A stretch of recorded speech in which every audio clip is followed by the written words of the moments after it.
What model do you think won 2025, and what model do you think is going to win 26?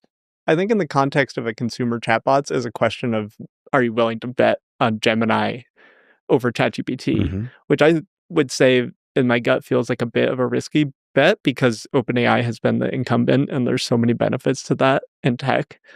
I think the momentum, if you look at 2025, was on Gemini's side, but they were starting from such a low point. I think RIP Bard and these earlier attempts of getting started, I think huge credit for them for powering through the organizational chaos to make that happen.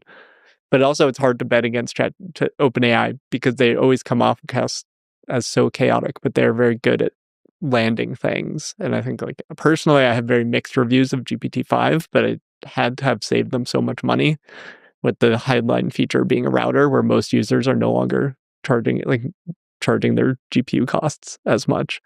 So I think it's very hard to dissociate the things that I like out of models versus the things that are going to actually be a general public differentiator.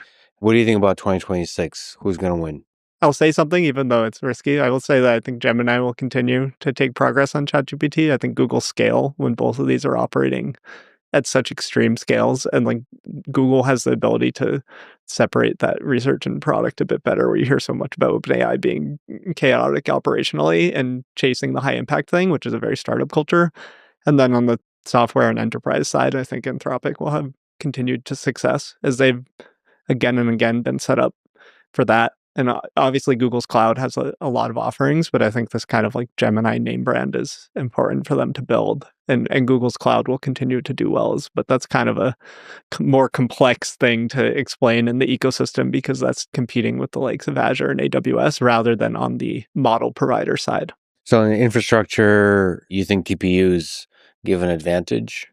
Largely because the margin on NVIDIA chips is insane, and Google can develop everything from top to bottom to fit their stack and not have to pay this margin. And they've had a head start in building data centers. So all of these things that have both high lead times and very hard margins on high costs, Google has just kind of a historical advantage there.